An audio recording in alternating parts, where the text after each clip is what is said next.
Hello friends, कैसे हैं आप लोग। आशा करता हूँ आप लोग बढ़िया से होंगे, अच्छे से होंगे। चलिए आज का लेक्चर शुरू करते हैं फटाफट हम लोग। आज जो लेक्चर लेके आपके सामने आया हूँ मैं, उसका नाम है पॉलिटिकल पार्टीज़। काफ़ी इंपॉर्टेंट लेक्चर है बोर्ड के पॉइंट ऑफ व्यू से, और मेरे ख्याल से इससे आपको 5 या 3 मार्क्स का क्वेश्चन पक्का एग्जाम में मिलना चाहिए। आज लेक्चर काफ़ी दिनों के बाद पोस्ट कर रहा हूँ, लेकिन अब लगातार पोस्ट करूँगा क्योंकि आपके बोर्ड एग्जाम बहुत करीब है। दोस्तों आज का लेक्चर जो है इसमें हम लोग पढ़ेंगे, we will talk about political parties. इसमें हम लोग पढ़ेंगे कि इनका मीनिंग क्या होता है। काफ़ी इंपॉर्टेंट है मीनिंग। कई पूछते हैं एग्ज़ाम के अंदर 1 या 3 मार्क्स में कि मीनिंग क्या है इन पार्टीज़ का। इसके अलावा कंपोनेंट्स क्या होते हैं इन पार्टी के, ये पढ़ना काफ़ी इंपॉर्टेंट है। एग्ज़ाम में पूछते हैं इसके बारे में भी अक्सर। इसके अलावा जो अगला सेक्शन पढ़ेंगे हम लोग, वो पढ़ेंगे फंक्शंस ऑफ पॉलिटिकल पार्टीज़। काफ़ी इंपॉर्टेंट पार्ट है ये काफ़ी इंपॉर्टेंट पार्ट है। ध्यान रखिए बोर्ड में कम से कम इससे 5 मार्क्स का क्वेश्चन अक्सर पूछते हैं एग्जाम में।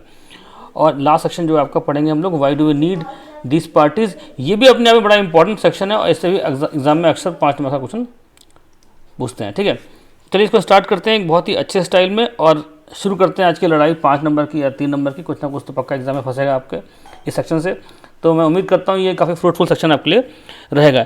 चलिए शुरू करते हैं सेक्शन को फटाफट विदाउट वेस्टिंग आवर टाइम। तो देखिए बच्चों, आज हम पढ़ेंगे we are starting with the meaning, कि मीनिंग क्या होती है पार्टीज़ की। तो देखिए बड़ा इंपॉर्टेंट और इजी टर्म लिखा है मैंने कि इसमें जिसमें मैं अंडरलाइन करूँगा वो आपका इंपॉर्टेंट पार्ट है। तो एग्ज़ाम में इसको भी आप अंडरलाइन करके एग्ज़ाम में आइएगा। तो देखिए पहला पार्ट जो मैं पढ़ने जा रहे हैं हम लोग, वो ये है कि मीनिंग क्या होता है इन पार्टीज़ का।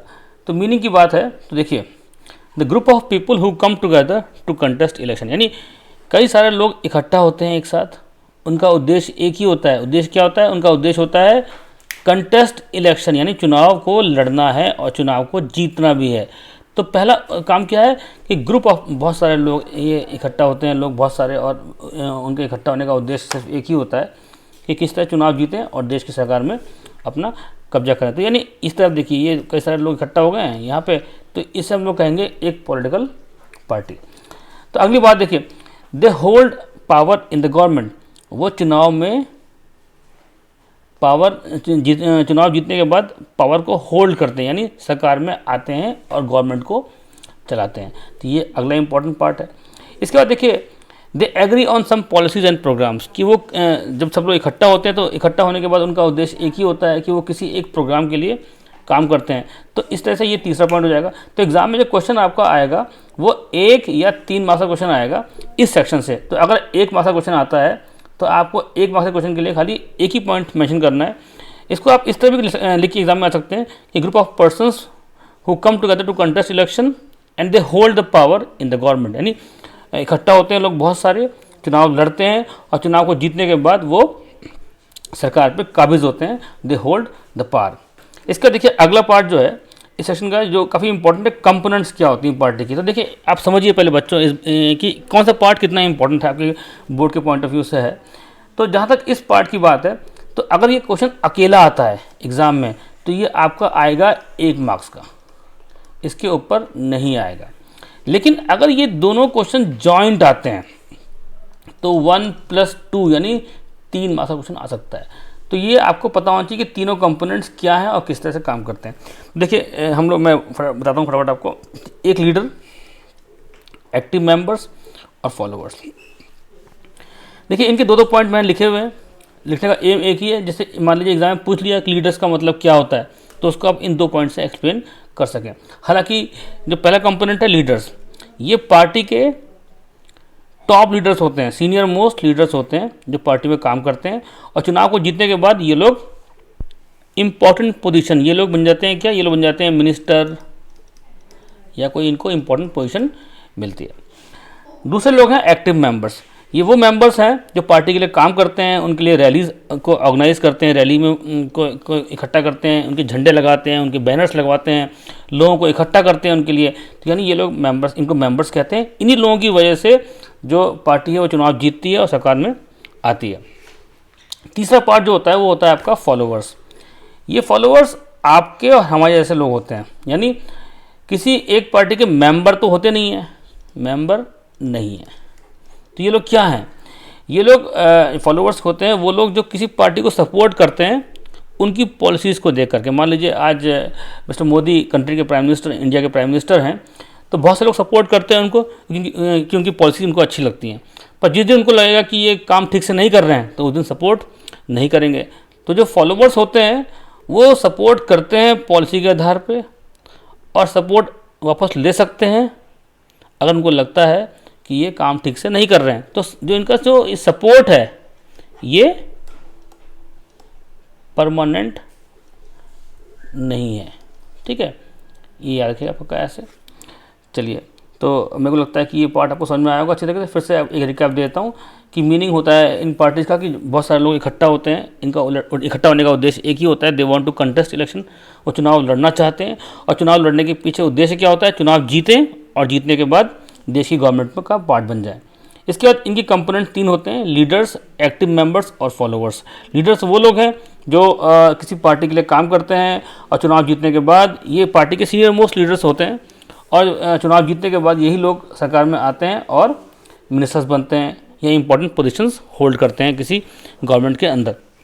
दूसरा पार्ट एक्टिव मेंबर्स, ये वो लोग हैं जो किसी पार्टी की हेल्प करते हैं चुनाव को जीतने के लिए।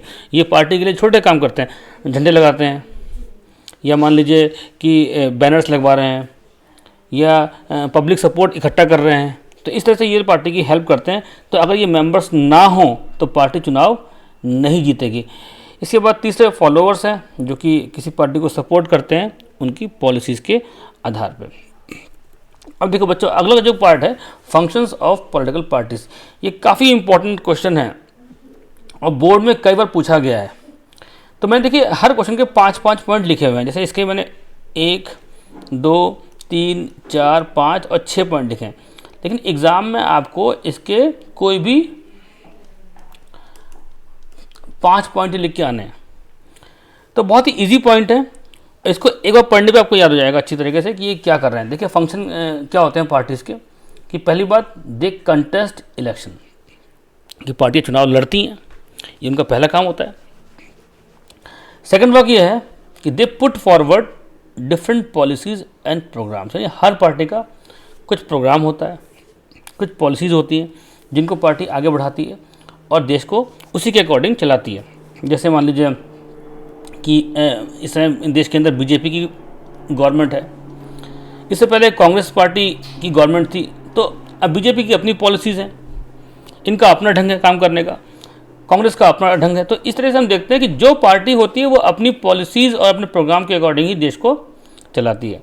इसके अलावा पार्टीज़ का इंपॉर्टेंट रोल क्या होता है कि they play a decisive role in making laws, देश के जो नियम और कानून बनते हैं, एक्ट बनते, इसे हम कह सकते हैं एक्ट, जितने भी एक्ट बनते हैं, जो कि बनते हैं कहाँ पे, ये बनते हैं पार्लियामेंट में।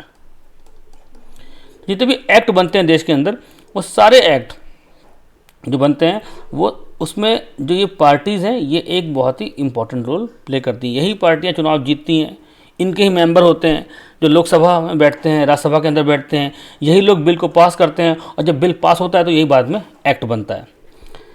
ये काफ़ी इंपॉर्टेंट है। लास्ट ये फोर्थ वाला काफ़ी ईजी भी है और इम्पॉर्टेंट भी है कि जो पार्टीज़ हैं उनका एक फंक्शन ये भी होता है कि they form and run the government, यानी चुनाव लड़ते हैं और चुनाव जीतने के बाद सरकार बनाते हैं और गवर्नमेंट को रन भी करते हैं, देश चलाते भी हैं।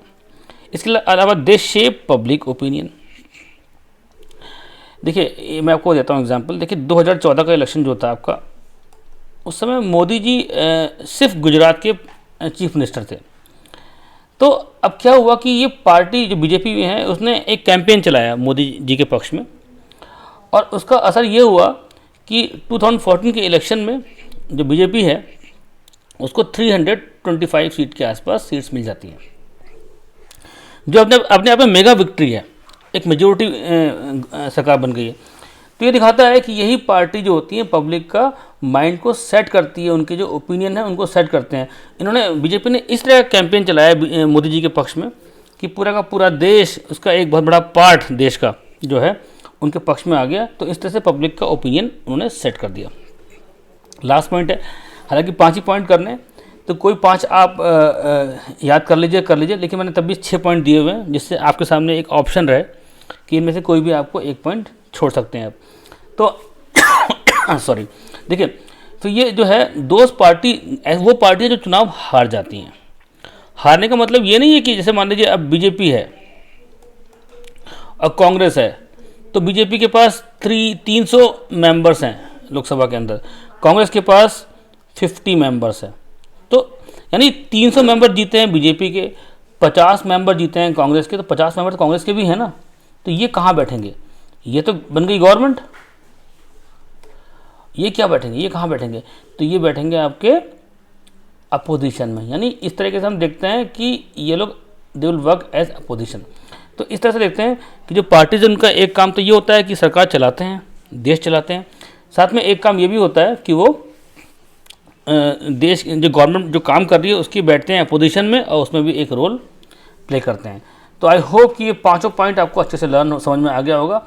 अब एग्जाम में कोई भी क्वेश्चन इससे आता है, 3 मार्क्स क्वेश्चन आता है तो 3 पॉइंट लिखिए, 5 मार्क्स का आता है तो 5 पॉइंट लिखिए, लेकिन करके पक्का आइए, छोड़ के बिल्कुल नहीं आना है।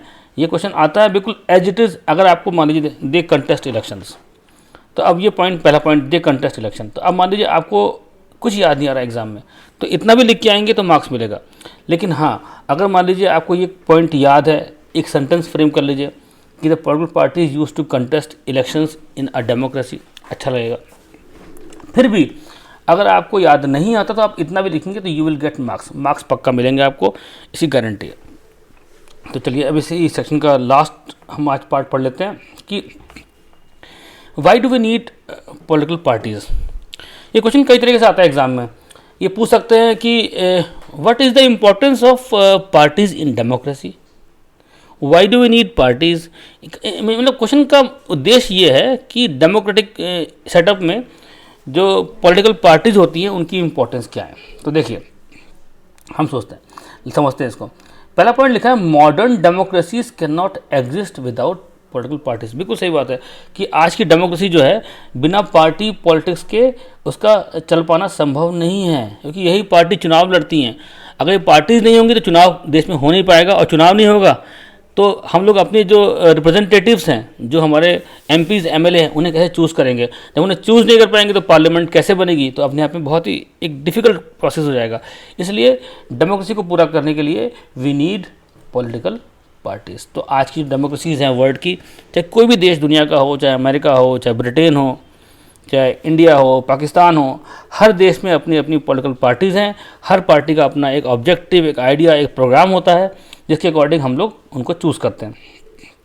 पॉइंट नंबर 2 है in the absence of parties every candidate will be independent and no one will be able to make promises. देखिए अब क्या होता है कि अभी क्या हुआ कि जैसे चुनाव हुए तो मोदी जी ने कई वादे किए कि हम चुनाव जीत जाएंगे तो ये सारे काम करेंगे, ठीक है। तो उनको 325 के आसपास सीट मिल गई, तो जो वादे उन्होंने किए वो पूरे कर दिए। अब मान लीजिए पार्टीज हैं ही नहीं।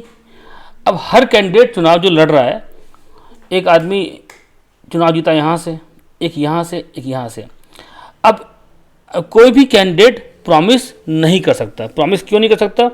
इसका कारण यह है कि प्रॉमिस इसलिए नहीं कर सकता क्योंकि अब मान लो कि इसने कोई प्रॉमिस कर दिया तो उसको ये नहीं मानेगा, इसने किया तो इसको ये नहीं, यानी कोई एकता तो है नहीं। अब हर कैंडिडेट एक इंडिपेंडेंट कैंडिडेट है, कोई पार्टी तो है नहीं। तो अगर इस वजह से क्या होगा कि जो लोग जो चुनाव जीतेंगे लोग वो इंडिपेंडेंट कैंडिडेट होंगे और कोई प्रॉमिस नहीं कर पाएंगे, जो डेमोक्रेसी के लिए बड़ा खतरनाक है। देश चलेगा कैसे, ये अपने आप में बड़ा अनसर्टेन है। तो यही थर्ड पॉइंट लिखा है मैंने कि द गवर्नमेंट में बी फॉर्म्ड, सरकार तो बन सकती है लेकिन उसकी यूटिलिटी, उसका मतलब यूज़ होता है, इसका यूज़ या इम्पोर्टेंस बड़ा अनसर्टेन है। मतलब कि पता नहीं है, सरकार बन तो जाएगी पर काम किस तरह करेगी, कौन सा आदमी क्या काम कर। जैसे अभी मोदी जी का होल्ड है, वो देश की गवर्नमेंट को रन कर रहे हैं, उनका होल्ड है, वो चलाते हैं अपने हिसाब से, लोग उनकी बातों को मानते हैं। अब कोई पार्टी है ही नहीं, हर कैंडिडेट अपने आप में इंडिपेंडेंट है, तो कोई किसी की बात मानेगा ही नहीं। तो इस तरीके से गवर्नमेंट की जो यूज़ है, जो इम्पोर्टेंस है, वो बड़ा अनसर्टेन हो जाएगा, इसलिए इसकी ज़रूरत है। डी वाला पॉइंट है elected representative will be accountable for their constituency but not for the nation. यानी अब जो लोग चुनाव जीत जाएंगे वो चुनाव जीतेंगे अपने अपने इलाके में। मान लो कि एक एरिया है ए, एक आदमी चुनाव जीता है, यहाँ से मिस्टर एक्स चुनाव जीते, तो अब वो जानते हैं कि वो अगर इस ए एरिया के लिए काम करेंगे तब तो उनको आगे वोट मिलेगा। तो उनको देश से मतलब नहीं होगा, उनका मतलब किससे होगा, इस एरिया से मतलब होगा। तो इसलिए तो नेशन की जो इम्पोर्टेंस है वो ख़त्म हो जाएगी और हर कैंडिडेट अपने अपने एरिया के लिए ही बात करेगा। और लास्ट पॉइंट है, no one will be responsible for the country, how the country will be run, यानी कोई किसी को इसकी चिंता बिल्कुल नहीं होगी कि देश चलेगा कैसे। हर आदमी अपने बारे में सोचेगा और जिस एरिया से चुनाव जीता है उसके बारे में सोचेगा। तो ये क्वेश्चन भी अपने आप में 5 नंबर का क्वेश्चन है। कोई भी एग्ज़ाम में आता है, अगर आपको मान लीजिए कि ये याद नहीं हो रहा है तो हालांकि मैंने बहुत ही फ़िल्टर पॉइंट लिखे हैं, ये छोटे छोटे पॉइंट लिखे हैं, इसको आप पढ़ेंगे और पढ़ते ही आपको याद हो जाएगा। तो इसको ऐसे ही याद करिए और ऐसे ही एग्ज़ाम में लिख के आइए। तो देखिए अभी जो हमने आज सेक्शन पढ़ा है लेक्चर में, उसमें हम लोगों ने पहले तो ये जो फर्स्ट पार्ट है इसको हम लोगों ने, मेरी रेटिंग जो है, जो मैं समझता हूँ, जो मेरा एक्सपीरियंस है उसके अकॉर्डिंग, ये 1 और 3 मार्क्स का क्वेश्चन है ये। इसके बाद सेकंड पार्ट जो है ये भी आपका 1 मार्क्स और फर्स्ट के साथ अगर बना दें इसका कॉम्बिनेशन तो 3 मार्क्स का क्वेश्चन बन सकता है। क्वेश्चन आएगा कि what is the meaning and the component of the political parties. Number 3, ये क्वेश्चन काफ़ी इंपॉर्टेंट है और दोस्तों मेरे ख्याल से एग्ज़ाम में ये क्वेश्चन जो फंक्शंस वाला है इसको अच्छे से पढ़ के जाइए और ये आपको देगा 5 नंबर, पक्के 5 नंबर देगा इसको। इट इज़ वेरी इंपॉर्टेंट, इसको पढ़िएगा। और जो लास्ट सेक्शन है जो मैंने पढ़ा, ये भी it is, I would say it is important, not very important, it is important है काफ़ी, और ये भी 5 नंबर का क्वेश्चन एग्जाम में आ सकता है। तो ये इस तरीके से हम लोगों ने आज जो लड़ाई लड़ी है वो लड़ाई है 1 नंबर की, 3 नंबर की और 5 नंबर की, पर एग्जाम में पक्का कुछ ना कुछ फंसेगा इस लेक्चर से आज जो हमने पढ़ा है। तो इसको अच्छे से पढ़िए। आशा करता हूँ आपको आज का लेक्चर अच्छा लगा होगा। अच्छा लगा है तो लाइक कीजिए, शेयर कीजिए, सब्सक्राइब कीजिए और इस लेक्चर को और दोस्तों से शेयर कीजिए जिससे कि उन लोगों को भी इसका बेनिफिट मिल सके। तो I hope it was a fruitful lecture for everyone. Thank you and have a nice day. And पढ़ाई करिए, मेहनत से अच्छे नंबर लाने की कोशिश करिए। Thank you very much.